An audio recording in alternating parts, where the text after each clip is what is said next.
Você sabe o que são sanções administrativas? Você sabe quais são as sanções administrativas? Estão previstas na Lei 14.133 de 2021. Você sabe qual é a abrangência das sanções? Hoje nós vamos falar especificamente de uma delas. Então, se você está interessado, vem comigo.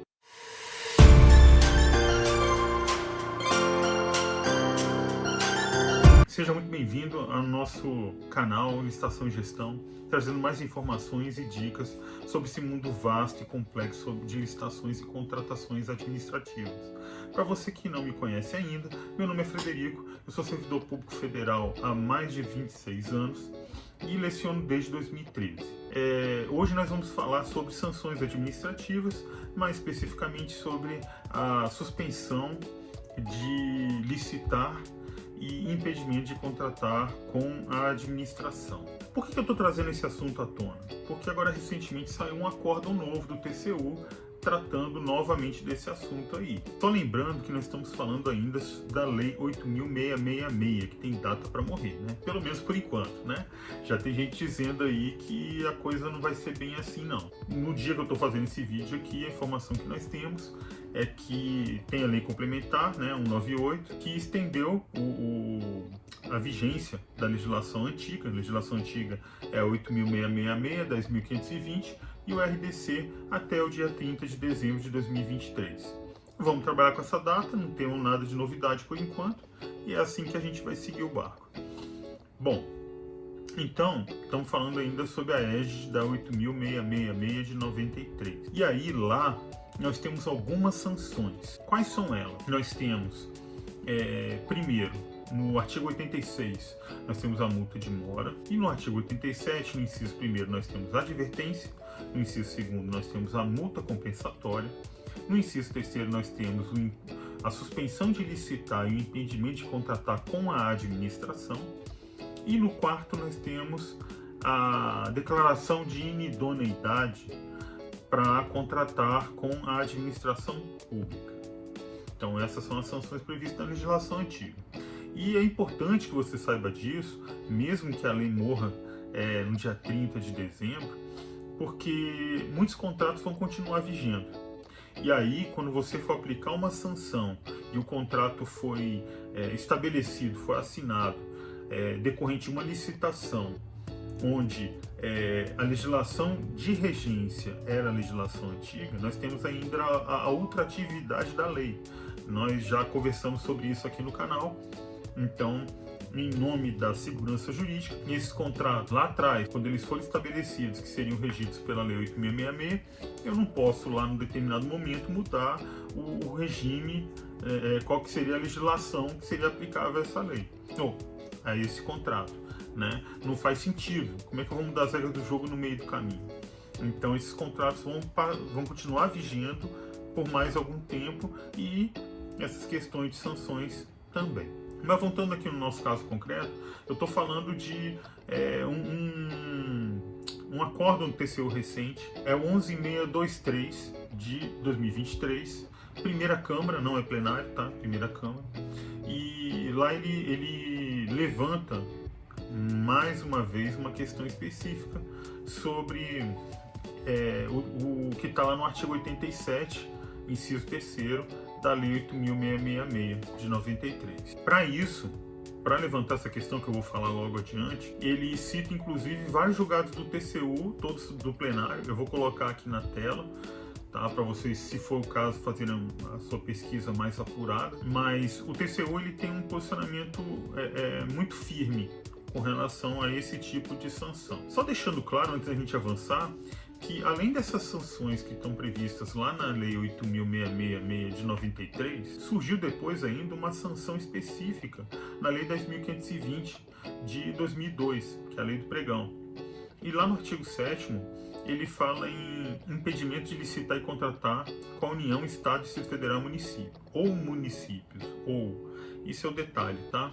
Então, vamos lá, vamos entender isso aqui. No caso da Lei 10.520, se eu aplicar alguma daquelas sanções que estão ali previstas, né, ele só vai ocorrer dentro da esfera de governo que eu faço parte. Então, por exemplo, eu sou do Ministério Público da União. Então, eu estou no âmbito federal. Se eu for aplicar uma suspensão dessa com base na Lei 10.520, eu só posso aplicar no âmbito da União. Estados, Distrito Federal e municípios estão fora dessa questão aí. Então, vamos explicar isso melhor. Eu aplico lá na frente uma sanção que está prevista, né, na Lei 10.520, né, de suspensão de licitar e contratar com a União. Se um Estado vê esse problema lá no SICAF, ele não pode restringir a empresa que está participando da licitação de participar da licitação dela. Por quê? Porque é só no âmbito da União. É a mesma coisa. Se for um órgão do Estado, digamos, Tocantins, o cara aplicou lá essa sanção lá de impedimento. Eu olho no SICAF, foi ele que aplicou. Se for com base na 10.520, eu tô fora, eu não posso impedir que essa empresa participe da licitação e que seja contratada futuramente. Esse é o primeiro ponto. O segundo ponto é que, tem uma diferençazinha de termos, né? Na 8.666, no inciso 3º, ela fala suspensão de licitar e impedimento de contratar com a administração. Que assim, no frigir dos ovos, por mais que você imagine, impedimento é uma coisa, suspensão é outra, porque a suspensão dá uma ideia talvez de limitação de tempo, né? É temporário, e o impedimento é indeterminado tempo. Da mesma forma que quando a gente olha a questão da 10.520, né, que também fala que é impedimento, então daria uma ideia talvez de indefinição de prazo. Você continuando a ler esses dois dispositivos, você vai ver que há uma limitação de tempo nos dois casos. No caso da 10.520, a limitação de tempo é de 5 anos. No caso da 8.666, lá no artigo 87, inciso 3º, limitação é de 2 anos. Outra coisa que a gente tem que se atentar é que esse é o limite máximo, tá, gente? Então, o máximo, vamos pegar a 10.520, limite máximo de 5 anos. Então, eu não posso determinar um impedimento de licitar, de participar de licitação e de contratar com a União pelo prazo máximo de 5 anos. Só que eu tenho que ver o caso concreto, tá? Eu tenho que ver qual que foi o problema, qual foi a conduta da licitante que levou a isso. Aí eu vou analisar essa questão. Quais foram os prejuízos causados? Né? Qual que foi o problema que foi incorrido? Eu vou ter que analisar todo o contexto e tal. Eu vou ter que ver, inclusive, qual que é o alcance desse problema para a administração, qual que são os prejuízos gerados. Com base nisso, eu vou ter que ponderar, vou ter que fazer uma dosimetria da pena, eu tenho que dosar isso. E eu não posso ser tão severo, eu não posso, eu tenho que ser impessoal também, né? Lembre-se, existe o princípio da impessoalidade, que está lá na Constituição Federal, no artigo 37 caput.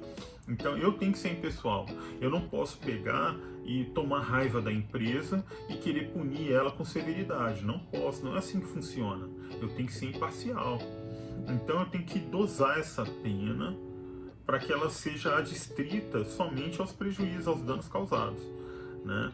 E que ele vai ter, inclusive, um aspecto pedagógico para a empresa, né? E também um aspecto punitivo.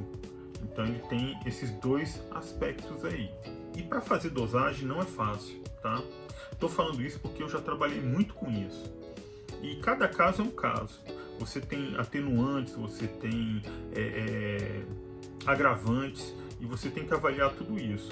A nova lei de licitações já trouxe essas questões à tona. Ele já traz lá alguns aspectos de atenuante, agravante. É uma lei com uma construção muito mais interessante do que tinha a 8.666. E ainda bem que nós evoluímos nesse sentido.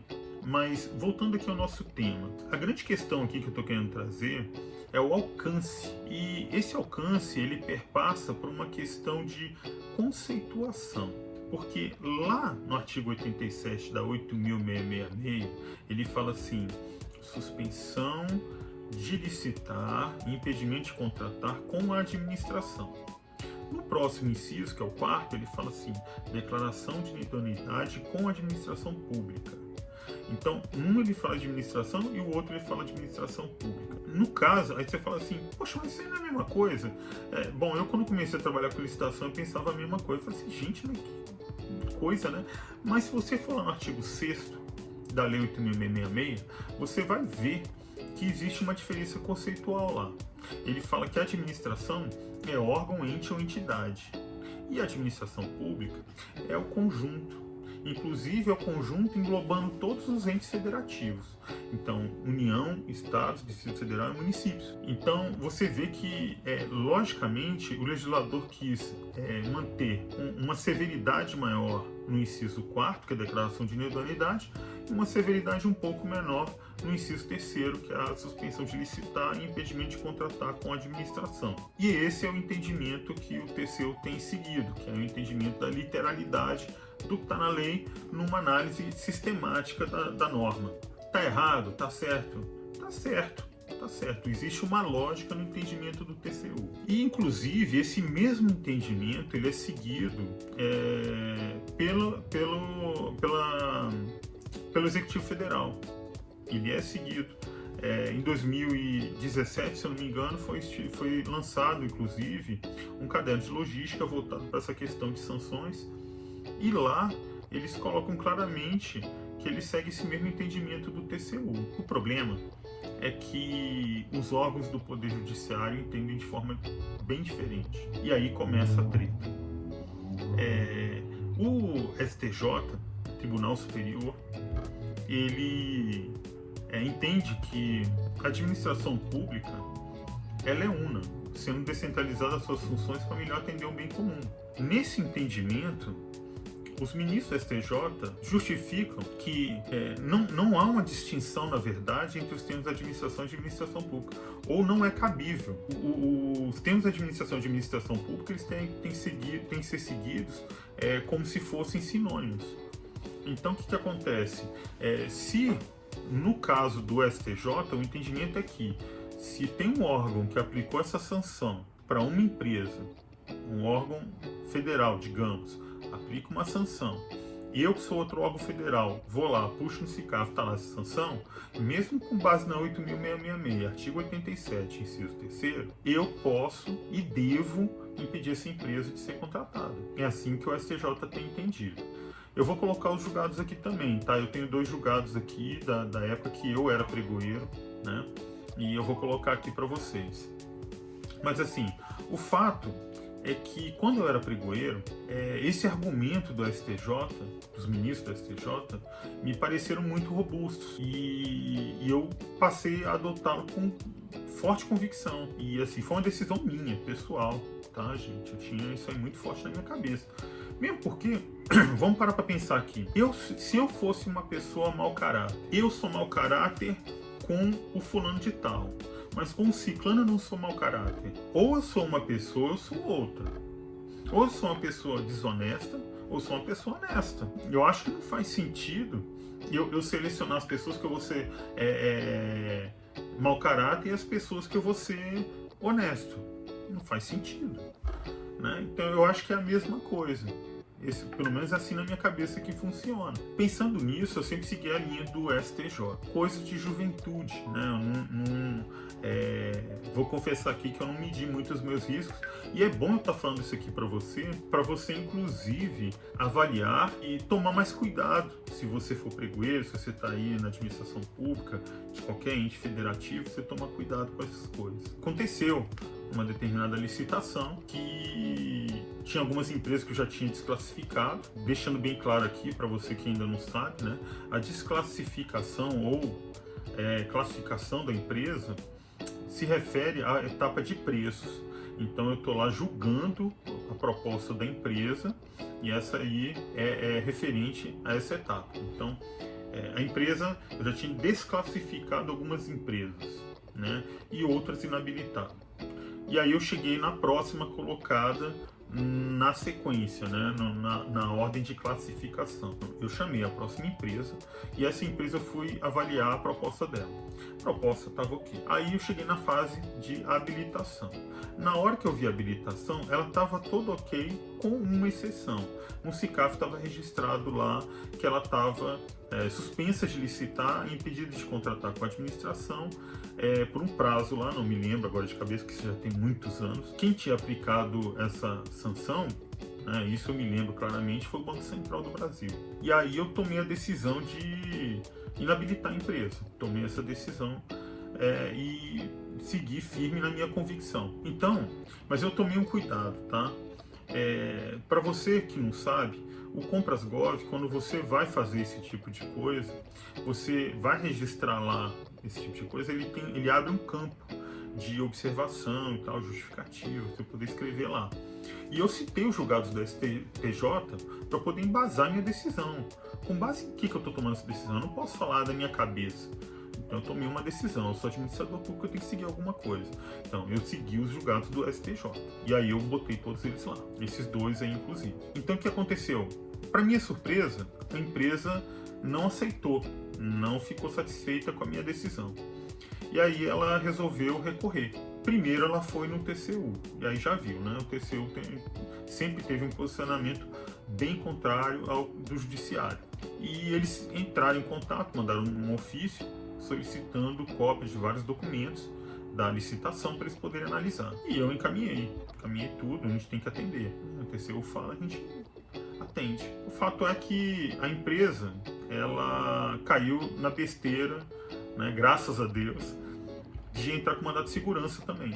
Entrou lá no TRF da primeira região. E, para minha sorte, né, o judiciário segue mais ou menos o que é o posicionamento dos tribunais superiores, e o que aconteceu foi que o juiz nem pediu informações para mim, né, no processo eu acabo sendo citado como autoridade coatora, e ele nem pediu, eu só recebi uma informação, né, uma ciência de que o juiz tomou aquele posicionamento de aceitar a minha argumentação. Então ele concordou com o meu posicionamento e colocou lá que eu muito bem fundamentei a minha decisão, que está em consonância com a jurisprudência do STJ. E aí, quer dizer, a empresa acabou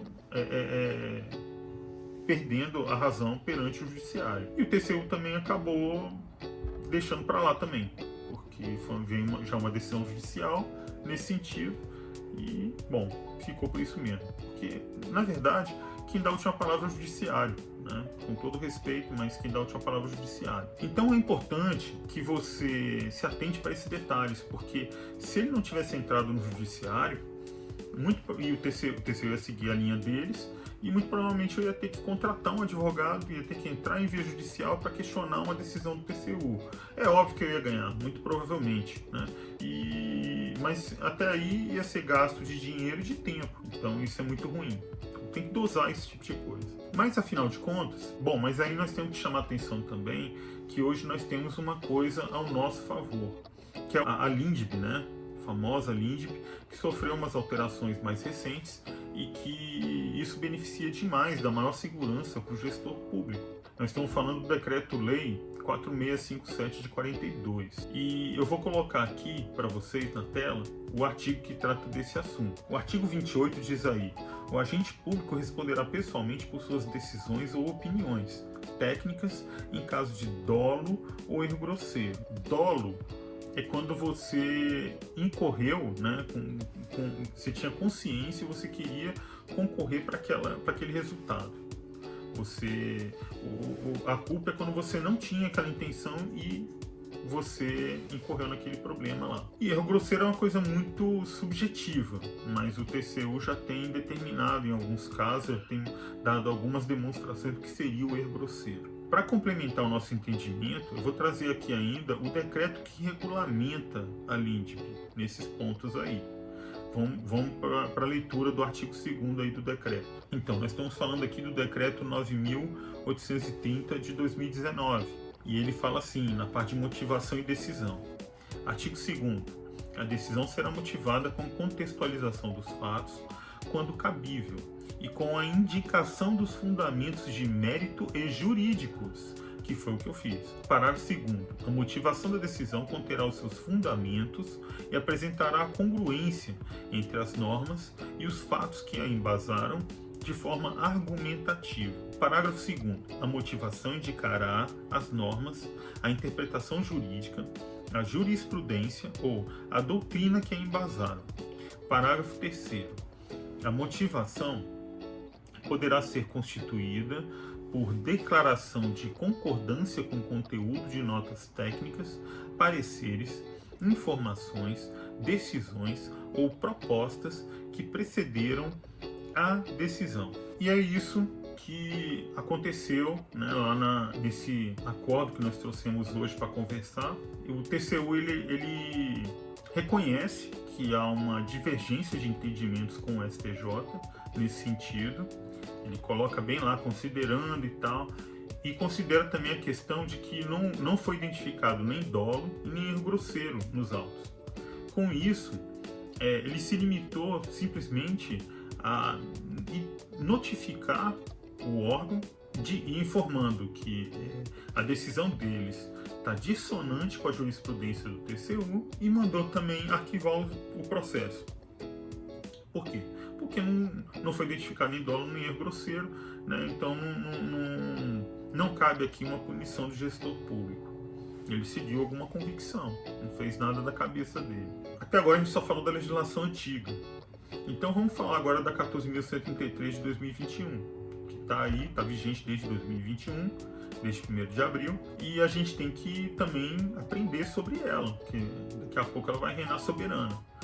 Então, o que tem lá? Ela mudou um pouco a redação, tem lá no artigo 156, ele traz lá uns incisos com quais são as sanções que estão previstas. Nós temos aí inciso 1º, advertência, inciso 2º, multa, inciso 3º, impedimento de licitar e contratar, e depois ele fala da declaração de inidoneidade. Aí você, prosseguindo na leitura da legislação, você vai ver lá no parágrafo 4º que ele deixa bem claro qual que é a regra de alcance do inciso 3º, que é similar ao que nós estamos falando aqui. Só que lá ele deixa muito claro o seguinte, que você só pode aplicar na sua esfera de governo. Então, vamos explicar isso bem. Eu sou administração pública federal. Se eu aplicar essa sanção no âmbito da 14.133 e registrar no SICAF, e amanhã vem a prefeitura de Tabatinga e olha lá, exemplo, tá, gente? Olha lá e tal, tá lá registrado. E essa sanção ela só alcança os órgãos federais, as entidades federais dos municípios, dos estados não alcança. Essa é a regra que está lá. Se o estado de Goiás aplica a sanção, aí amanhã o estado de Alagoas, que usa também o Comprasgov, vai lá, consulta, tá lá, tá aplicada a sanção. Ela não pode impedir a empresa de participar da licitação e nem de ser contratada. Por quê? Porque foi aplicado no âmbito do estado de Goiás. Só deixando claro também que se você for lá no artigo 6º também da 14.133, lá ainda há uma distinção entre administração e administração pública, conforme está lá na Lei 8.666. Só que no caso aqui, não há dúvida. O parágrafo 4º do artigo 156, ele explica direitinho qual vai ser o alcance, né, da lei. Você não tem que recorrer a uma interpretação sistemática da legislação. Essa é a diferença. Então está desse jeito. De qualquer forma, nós não podemos nos esquecer que o legislador ordinário, colocando dessa forma, ele ainda assim foi contra o entendimento da STJ, de que a administração pública ela é una, sendo descentralizada as suas funções para melhor atender o bem comum. Ela ainda foi contra. Então, como será que o judiciário vai se portar daqui adiante com relação a esse novo dispositivo legal? Essa aí é a grande incógnita. Nós vamos ter que esperar cenas dos próximos capítulos e ver como as coisas funcionam. Bom, recomendação, né? Vocês já sabem.